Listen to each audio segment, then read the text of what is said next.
मेरे बच्चे काले, मुझको छोड़ मेरे बच्चों को खा ले। दोस्तों, ये है आज की पहेली। और यदि आपको इसका जवाब पता है तो कमेंट करिए, नहीं पता है तो मैं अगली कहानी में आपको इसका जवाब जरूर बताऊंगा।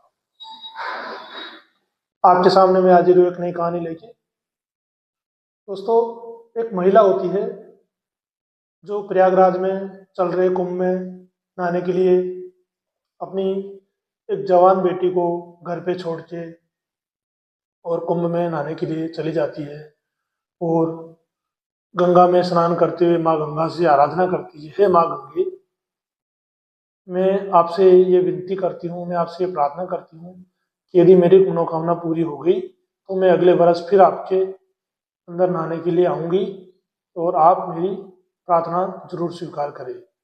वो जिस समस्या की, जिस परिवार के लिए जो दुआ मांग रही थी, साथियों, उसको नहीं पता कि उसके घर में जो एक अकेली बेटी है उसको वो छोड़ के आई थी। उस बेटी के साथ उसी के घर में दो दरिंदे क्या गुल खिला रहे थे, क्या उसके साथ हरकत कर रहे थे, उसको बिल्कुल भी नहीं पता था। और वो जिसके लिए दुआ मांग रही थी वह घर पे तड़प रही थी। साथियों, मैं आपको पूरी कहानी बताऊंगा, क्या हुआ था इस कहानी में। और ये एक समाज को अच्छा संदेश देने वाली कहानी है।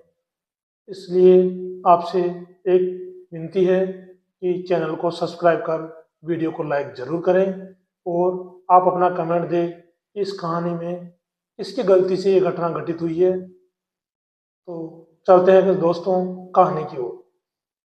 बिहार प्रदेश का एक शहर पड़ता है लखीसराय। ये घटना उसी लखीसराय की है। लखीसराय की रहने वाली एक महिला होती है। तो जैसे कि दोस्तों आपको पता है, अभी प्रयागराज में कुंभ का मेला चल रहा है और सभी देश के कोनों से, सभी गांवों से, हर गांव से लगभग 15, 20, 50 लोग जितने भी हैं वो कुंभ में जा रहे हैं। इसी प्रकार से ये महिला भी अपने गांव के लोगों के साथ में कुंभ में जाने के लिए तैयार होती है और अपनी बेटी से कहती है, बिटिया तुम घर को संभालना और मैं कुंभ में स्नान करके आती हूँ। बिटिया ने कहा, ठीक है माँ, आप जाइए, कुंभ में स्नान करिए, लेकिन आप एक जाते जाते काम कर जाइए कि मुझे एक छोटा मोबाइल दिला दीजिए ताकि आप मेरे से बात कर सकें। माँ ने कहा, ठीक है बिटिया, मैं आपको एक मोबाइल दिला देती हूँ ताकि मुझे कोई जरूरत पड़ेगी तो मैं तेरे से बात कर सकूं। और इस प्रकार से एक बिना एंड्रॉयड वाला मोबाइल बिटिया को दिला के वो कुंभ अपने गांव के लोगों के साथ प्रयागराज जाने के लिए अपना कुछ सामान पैक करती है और अपनी बिटिया से कहती है, बिटिया मैं प्रयागराज जा रही हूँ, तुम अपनी दादी का ध्यान रखना और इधर उधर कहीं मत जाना। बिटिया कहती है, ठीक है अम्मा, आप प्रयागराज जाइए, कुंभ में नहा के आइए, लेकिन मुझे एक फ़ोन दिला दीजिए, यदि मुझे बात करनी होगी तो मैं आपसे कैसे बात करूंगी, क्योंकि घर पे तो कोई फ़ोन है नहीं। तो उसकी मम्मी ने कहा, ठीक है बिटिया, मैं तेरे को एक फ़ोन दिला देता हूँ। तो उसने 1,000-1,500 रुपये का फ़ोन बिटिया को दिला दिया। उसके बाद बिटिया से बोलती है कि बिटिया अपनी दादी का ख्याल रखना और घर को संभालना, सारी जिम्मेदारी तेरे पे है। प्रयागराज के लिए निकल जाती है और जो रजनी होती है वो उसके एक बॉयफ्रेंड होता है जिसका नाम होता है लखन। लखन को फ़ोन करती है और बोलती है कि लखन, आज तक तुम मेरे से दिन में मिलते रहे हो, क्या आज रात को मिलना नहीं चाहोगे? लखन ने कहा, क्यों नहीं, मैं तो तैयार हूँ, तुम बताओ। तो उसने कहा कि माँ है जो प्रयागराज गई है और 3-4 दिन के लिए वो अभी प्रयागराज में कुंभ का जो मेला चल रहा है उसमें स्नान करके आएगी। घर पे मैं और दादी हूँ, तो यदि आज शाम को फ्री हो तो रात को आ जाओ और हम दोनों रात को एक साथ टाइम स्पेंड करेंगे। लखन ने कहा, ठीक है, आ जाऊँगा। इसके बाद रजनी ने रात की तैयारी कर दी, दादी को जल्दी खाना पीना खिलाया और उसको सोने के लिए भेज दिया। जब शाम हुई तो रजनी ने खाना पीना खा के तैयार हो गई और लखन का इंतजार करने लगी। लखन को फोन करा कि लखन कितनी देर में आ रहे हो। लखन ने कहा ठीक है, मैं पहुंच ही रहा हूँ।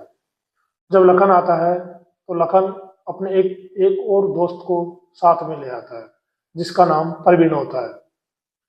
लखन और परवीन को देख के जो रजनी होती है उसका दिमाग चकरा जाता है। वो बोलती है कि लखन, मैंने तेरे को बुलाया था कि साथ को किसको ले आए। लखन ने कहा ये मेरा एक जिगरी दोस्त है, मेरा परम मित्र है, और ये समझ ले कि मैं हूँ ये, एक ही चीज सुन के जो रजनी होती है उसका दिमाग चकरा जाता है। तब लखन बोलता है कि आज जो भी रात को अपन प्रोग्राम करेंगे तीनों मिलकर करेंगे, और इसमें तेरे को कोई एतराज नहीं होना चाहिए क्योंकि यह मेरा जिगरी दोस्त है। जब ये बात रजनी सुनती है तो उसका दिमाग बिल्कुल ही चकरा जाता है और बोलती है ये क्या बात कर रहे हो, क्या मैं कोई खाने की चीज हूँ जो तुम सबको साथ शेयर करोगे। तब लखन ने कहा नहीं, ये इसमें और मेरे में कोई अंतर नहीं है, जो मैं हूँ वो ये है और जो ये है वही मैं हूँ।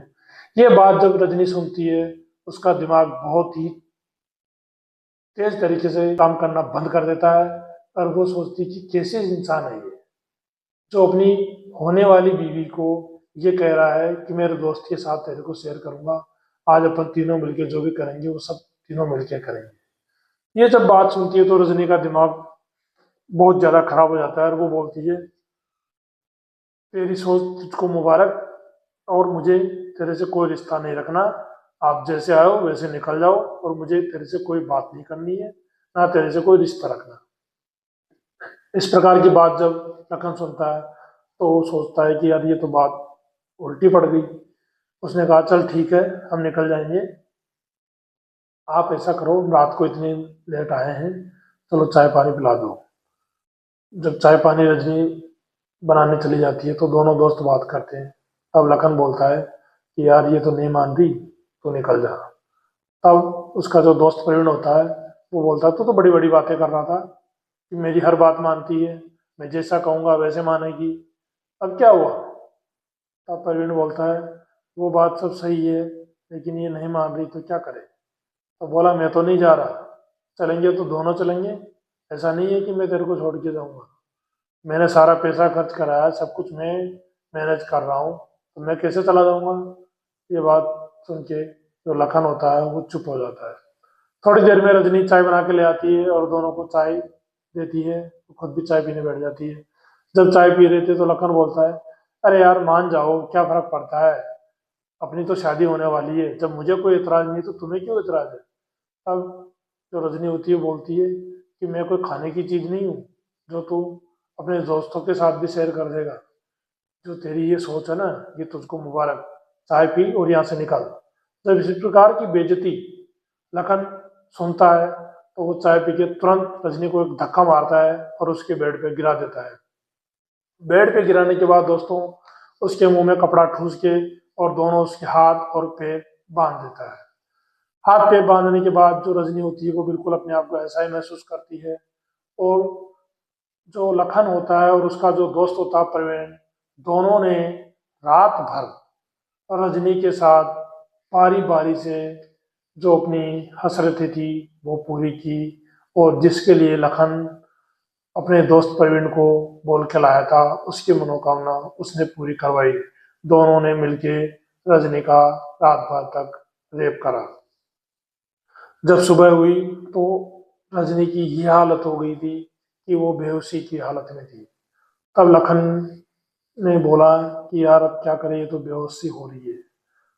उसका जो दोस्त था प्रवीण उसने बोला कि देख, इसको अपन ऐसा करते हैं कि इसका गला दबा देते हैं, क्योंकि यदि इसको होश आएगा तो ये सब कुछ बोलेगी और अपन दोनों मारे जाएंगे, अपन दोनों को सजा हो जाएगी। अब परवीन की बात सुनकर जो लखन होता है वो बोलता है नहीं यार, ऐसा मैंने सुना है कि जब आदमी बेहोश होता है तो उसके बाद की जो जो मेमोरी होती है वो खत्म हो जाती है, उसको ये नहीं पता रहता कि उसके साथ क्या हुआ था। अभी ये बेहोश हो रही है और उसको कुछ भी पता नहीं रहेगा कि इसके साथ में क्या हुआ था।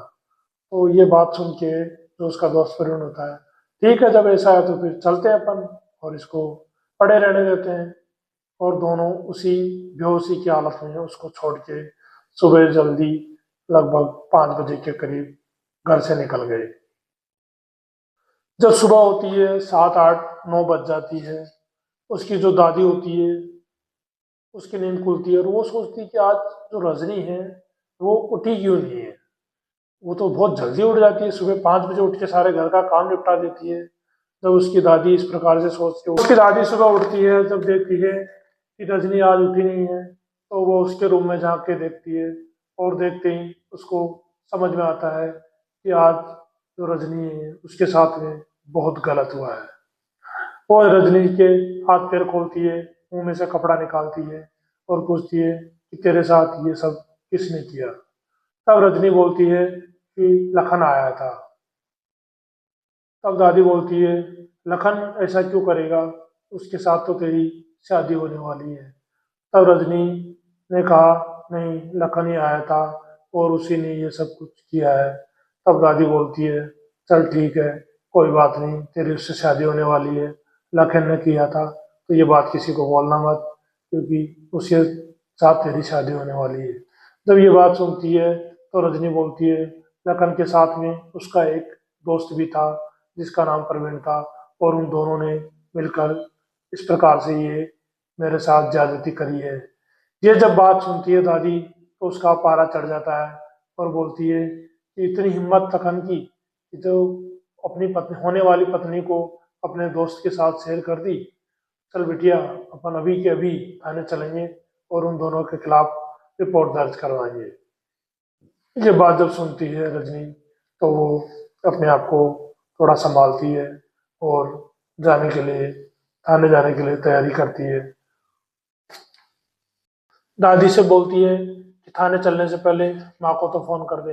तब दादी बोलती है नहीं, फोन अपन बाद में करेंगे, पहले थाने चल।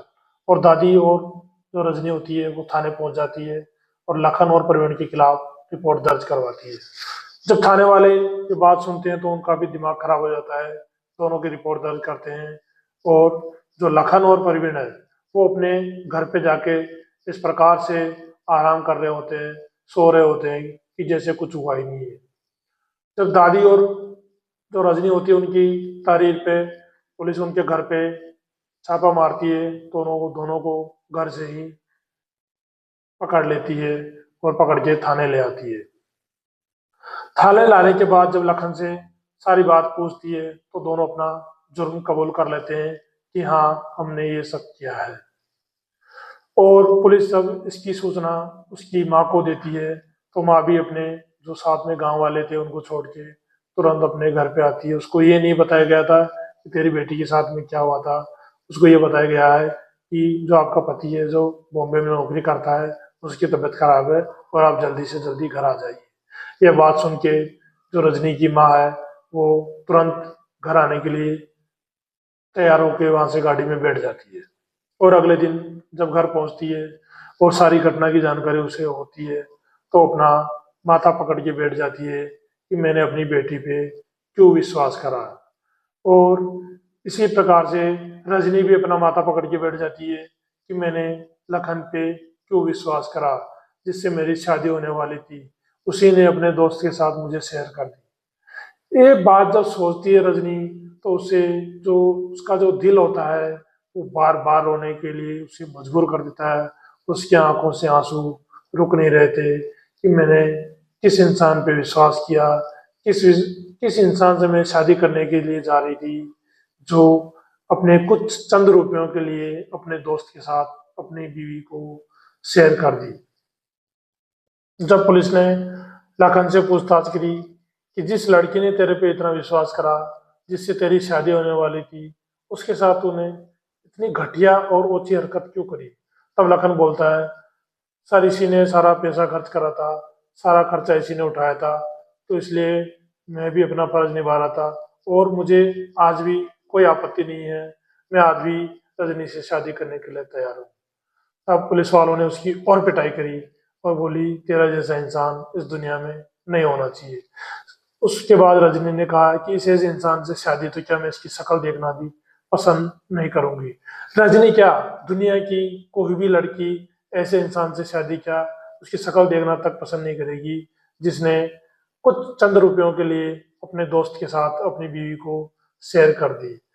तो दोनों को साथ में जब एफआईआर होती है और उन विभिन्न धाराओं में मामला दर्ज होता है, दोनों को सजा हो जाती है और दोनों को जेल भेज दिया जाता है।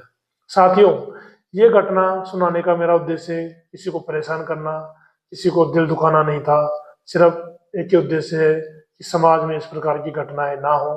आप सतर्क रहें, अलर्ट रहें, और यदि आपके पास इस प्रकार की कोई भी संभावना हो तो आप सूझबूझ और चतुराई से ऐसी घटनाओं से बचें। साथियों, आपको ये घटना कैसे लगी, किसकी गलती थी, कमेंट जरूर करें। और यदि आपको ये कहानी अच्छी लगी है तो भी बताएं कि कहानी अच्छी थी। और आपको यदि अभी तक चैनल को सब्सक्राइब नहीं करा है, वीडियो को लाइक नहीं करा है, तो लाइक जरूर कर दें, चैनल को सब्सक्राइब जरूर कर दें, ताकि मेरा हौसला बुलंद होता रहे और मैं आपके लिए इसी प्रकार की एक सच्ची घटनाएं सामने लाता रहूं, ताकि समाज में एक अवेयरनेस फैले, समाज में एक जागरूकता फैले, ताकि इस प्रकार के क्राइम समाज में ना हो सके। जय हिंद।